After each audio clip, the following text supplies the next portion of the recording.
Boulder Creek solitaire guitar is quite an interesting new guitar on the market, and there's a lot for us to discuss. It's a very innovative product. I think when we take a look right away, we can see that there's no typical sound hole on the front, and you'll see that the sound port is on the side of the guitar. And while they're taking a peek, we'll notice the electronic system has an onboard tuner. But what I really want to talk about today is the bracing system. It's called the shell hammer bracing system, SBS for short. And if you think of an acoustic guitar, typically we've seen an X pattern bracing system for the last 150 years. It's a design that's out there that works. When Mike sat down to look at putting this guitar out, he thought about that typical bracing system, and he asked himself the question, there's got to be a way for the top to vibrate more freely and allow for greater sustain, like a speaker, more projection. Yeah, and a speaker is a great way to think of this, because essentially what happens with this bracing system is this whole top becomes a speaker for this guitar.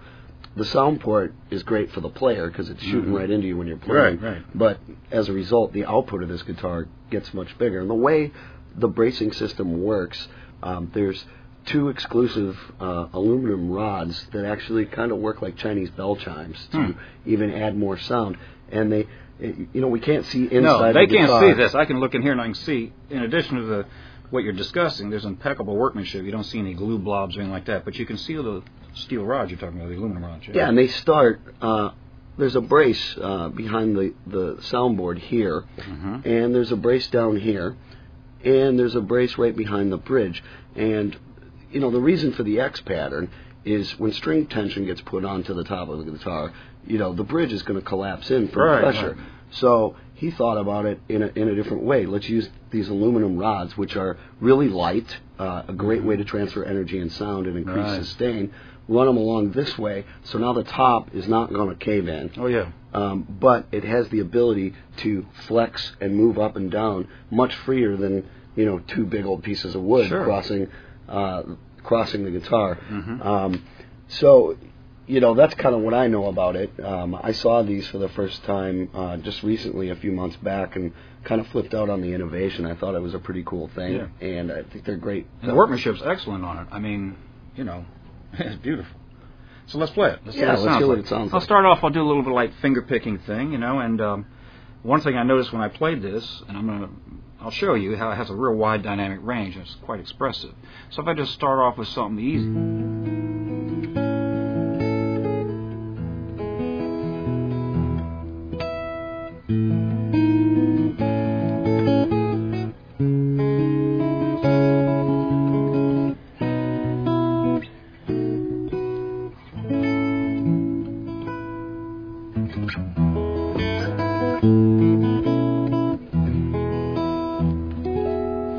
Let's see what it sounds like playing with a pick, just straight ahead strumming.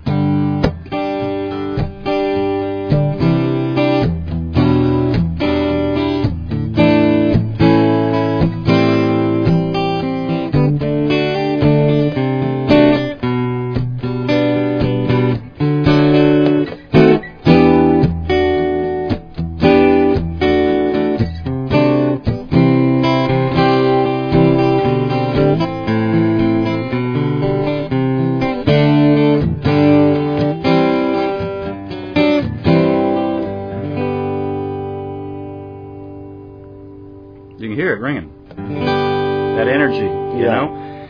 So many instruments, how can I put this? It's like something sapping the energy of the vibrating string.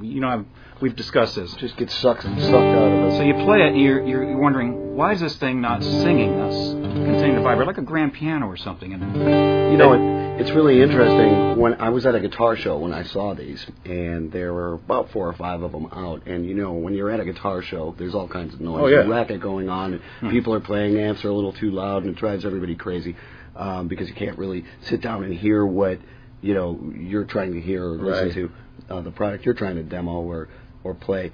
And the guys at Boulder Creek handed me the guitar and said, listen, and this guitar was acting as an amplifier for everything in the room. And I was pretty knocked out. Yeah. They come in a variety of woods and finishes, from spruce tops to cedar tops, ebony fretboards, fully bound abalone binding. This is more of a vintage yellowed, traditional looking finish.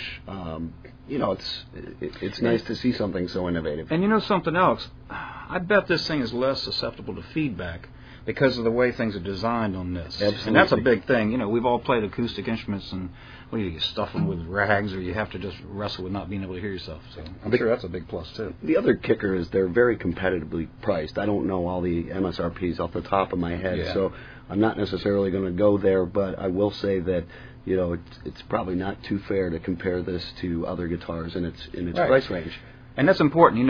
The consumer wants to get as much bang for his buck as he can. And this definitely delivers. Talk about the feel when you were playing it a little bit. Yeah, it's and all I can describe it is even, and there's enough resistance there. It's not rattling out. You could dig in, and I'm holding back because I don't want to overdrive anything or take anybody's ears out. But I could smack this thing, and it would respond. Some guitars, I'd label them. Well, I remember a great classical guitarist one time. I read an interview with him a long time ago, and he was describing either a soft guitar or a hard guitar. And we're not talking about actual playing action. We're talking about how you have to touch the instrument. Some instruments are soft guitars where you don't really have to hit them very hard. And they get up to their operating volume, so to speak. They sing. And if you hit them much harder than that, in other words, they have a pretty limited dynamic range. Yeah, but then you have some guitars that are hard guitars that you got to really hit them to get them to speak. And throughout that can be limiting. But in this, it seems like it's quite responsive. I mean, I probably overdrew something there, Yeah. But you get my point. And I think responsive is the key term here. Yeah, without doubt. It picks up what you give it and takes it all the way up to its full range. Right. And it's balanced. That's important. We hear all 6 voices with clarity. Yep. Every string is ringing out. The top strings are ringing out. Yeah. Great product. All right. Well, I'm glad you like it. I think we've covered pretty much everything we can cover today on this solitaire guitar from Boulder Creek. If you'd like to learn more about these guitars, you can log on to www.morganhillmusic.com.